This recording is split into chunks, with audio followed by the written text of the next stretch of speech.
Hi sir. నమస్కారం. పాడిబండి Sitaram. Sir కూటమి గెలిచింది కదా, దాని మీద మీ అభిప్రాయం ఏంటి సార్? చాలా సంతోషంగా ఉందండి. మేము అనుకున్నట్టే 160 సీట్లు వస్తాయి అనుకున్నాము. 160 సీట్లు గాలి దుమారం అట్టా మాది రాజధాని ఉద్యమం అంత తీసుకుంది రిస్క్. ఆ ఉద్యమాన్ని చూసి ప్రతి ఒక్కరు మీరు ఓరకు ఇచ్చారు ఆ భూములని. ఎకరం ఉంటే 75 సెంటు గవర్నమెంట్కి ఇచ్చి మేము 10 సెంటు తీసుకున్నామని. అంత ముందర ఏంటంటే ఓరక డబ్బులు ఇచ్చి తీసుకున్నారు, మీకేందని అనుకున్నారు. మేము గవర్నమెంట్కి 75 సెంటు ఇచ్చి మేము 10 సెంటు తీసుకున్నాం. అది ప్రజల్లోకి వెళ్ళిపోయింది. దాని ద్వారా మమ్మల్ని కొద్దిగా గౌరవించారు ప్రజలు, అది రాష్ట్రం మొత్తం. చంద్రబాబు నాయుడు పరిపాలన ఎలా ఉండబోతుంది అనుకుంటున్నారు? చంద్రబాబు నాయుడు పరిపాలన సూపర్గా ఉంటుందండి. ఆయన ఎప్పుడైనా మేము గత 5 సంవత్సరాలు చూసాము, అంత ముందర చేసిన 8 సంవత్సరాలు చూసాము. అభివృద్ధి. ఆయన 10 గంటల కాంచి 6 దాకా అసెంబ్లీలోనే ఉంటాడు.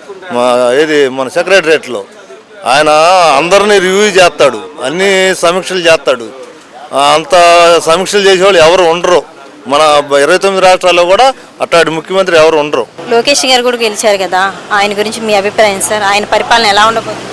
లోకేష్ గారు కూడా అంత ముందర పప్పు ఉప్పు అనే వాళ్ళందరికీ కూడా పాదయాత్రలో అందరికీ నోటి మీద వేలేసినట్టుగా యోగాలం పాదయాత్ర సాగింది.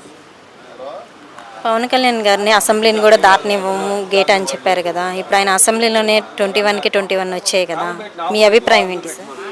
పవన్ కళ్యాణ్ కలవటానే మాకు సీట్లు 124 వచ్చినాయి. పవన్ కళ్యాణ్ ఓట్లు చేయకుండా ఉండకుండా ఉండటానికి ప్రజా వ్యతిరేక ఓట్లు మొత్తం తెలుగుదేశానికి పడ్డాయి. తెలుగుదేశం పవన్ కళ్యాణ్ గారికి పడ్డాయి, కూటమికి. జగన్ గారి పరిపాలనకి చంద్రబాబు నాయుడు పరిపాలనకి మధ్య తేడా ఏంటి సార్? ఏమంటే ఆయనంతా విధ్వంసం, ఈయనంతా అభివృద్ధి. నక్కకి నాగలోకానికి ఉన్నంత తేడా ఉంది అది.